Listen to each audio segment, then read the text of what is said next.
Okay, let's dive into this. Today, we are taking an absolutely incredible journey, moving from isolated, perfect mathematical vacuums into the messy, highly dynamic, and fascinating reality of biological systems. If you've ever wondered how scientists simulate complex molecular behaviors on a computer and actually make those simulations match the physical conditions of a real-life wet lab, well, you are exactly in the right place. In this explainer, we're going to unpack the thermodynamic mechanics of molecular dynamics, or MD simulations. It's a bit of a puzzle, but we're going to put all the pieces together. Here's our roadmap for this explainer. We're going to cover the quest for realism, regulating heat, controlling pressure, equilibrating systems, computational speed and efficiency, and finally, mimicking true biological systems.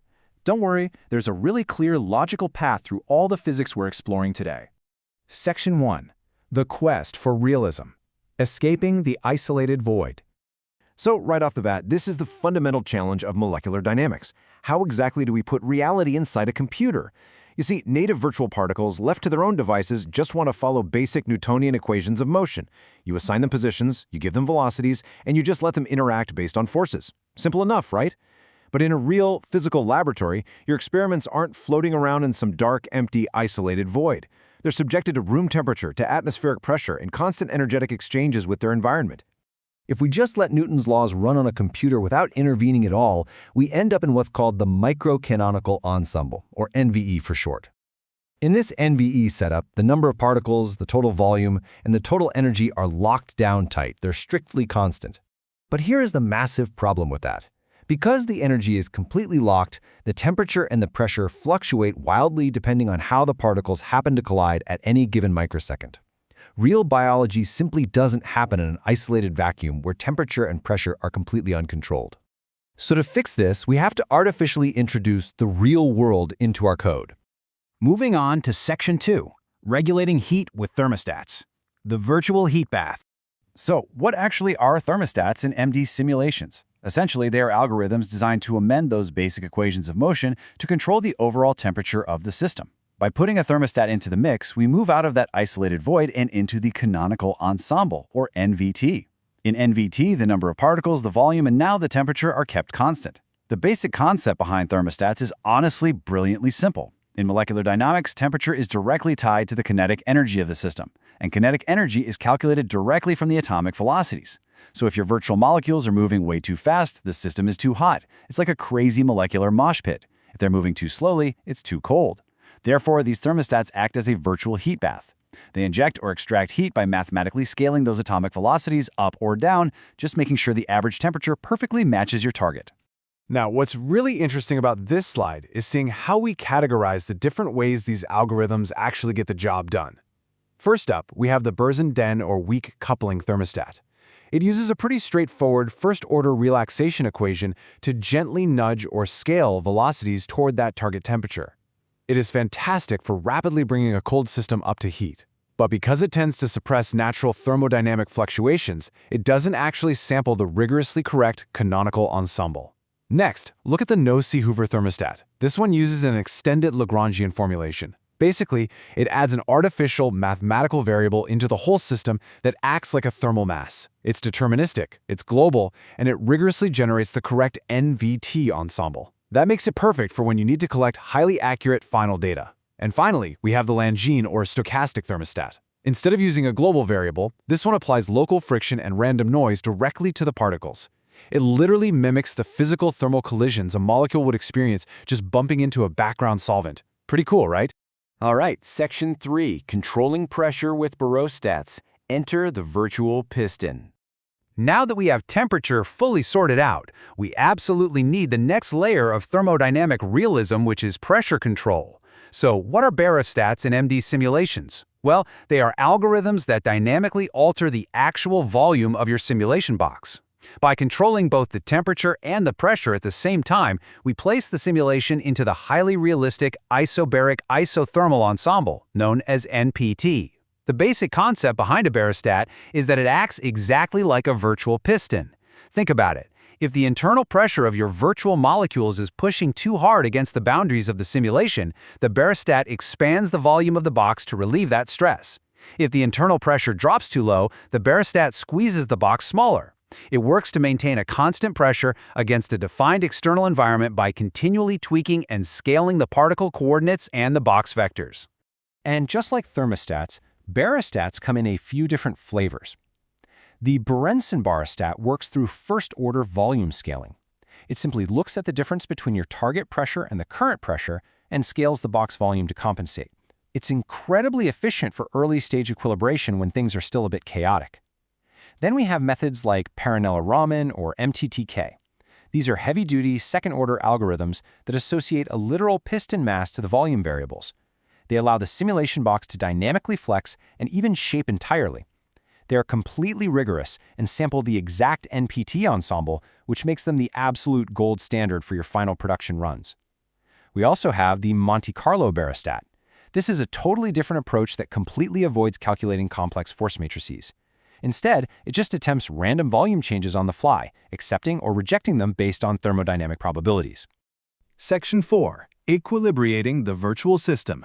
Basically, the recipe for reality. In practice, you don't just throw all these complex algorithms at a simulation all at once and hope for the best. You generally follow a very specific three-step workflow. Step 1, you start by heating the system using an NBT ensemble. Step 2, you move into density equilibration using a weak coupling NPT ensemble. And step 3, you run the actual production simulation using an exact NPT ensemble. So the crucial point is understanding exactly why we sequence the algorithms this way. Why must one choose the constant volume NVT ensemble for heating the system? Well, when you inject heat, you are rapidly increasing the kinetic energy of the whole system. If you let the volume fluctuate during this massive energy injection, the virtual box could unnaturally explode in size.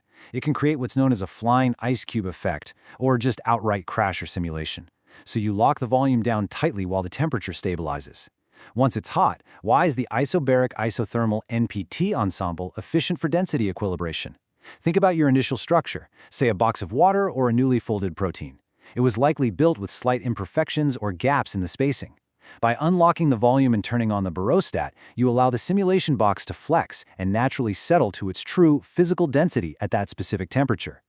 We use the fast Berenson weak coupling methods initially because they offer rapid stabilization without crazy oscillations. But then, we strictly swap them out for the rigorous Nosy-Hoover and Parallel-Raman algorithms to ensure we collect perfectly accurate, publication-quality data at the end. Section 5. Computational speed and efficiency. The cost of accuracy.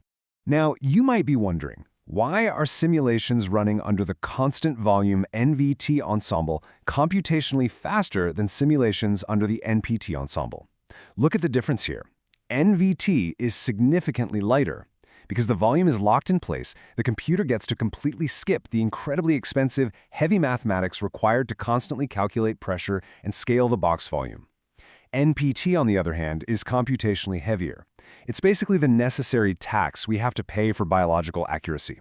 The computer has to constantly monitor all the forces, calculate dense pressure matrices, and individually scale every single particle coordinate every few femtoseconds. It's a lot of work. To really understand that computational tax, you just need to look at the virial theorem to figure out the instantaneous pressure of the system so it can feed that data to the barostat.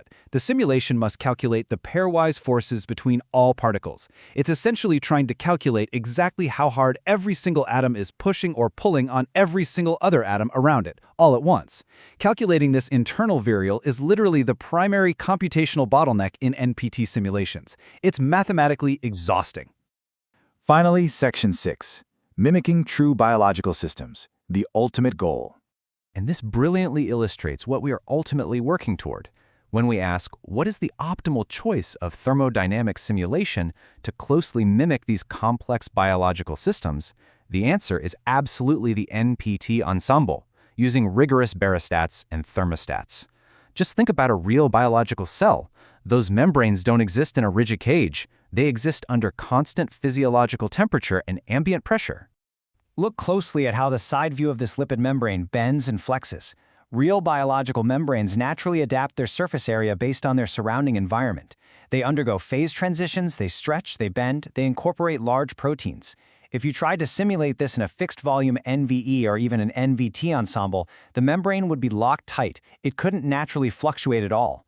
Barostats are absolutely mandatory here to allow the simulation box to breathe, ensuring that the area per lipid can relax and accurately mimic true physiological conditions. I want to leave you with this really profound thought from the source literature. The point is that the particle trajectories must stay on the appropriate constant energy hypersurface in phase space, otherwise correct ensemble averages will not be generated. I love that quote because it perfectly highlights the incredibly delicate mathematical balance we've been exploring today. We have to introduce these artificial algorithms, these thermostats and barostats, to mimic reality, but we have to do it so perfectly and so carefully that we don't accidentally destroy the underlying Newtonian physics we are trying to observe in the first place. It makes you wonder, are we merely forcing these virtual particles to do what we want? Or are we truly unlocking the digital secrets of nature? Think about that the next time you see an amazing molecular simulation running. Thanks so much for joining me on this deep dive into the explainer.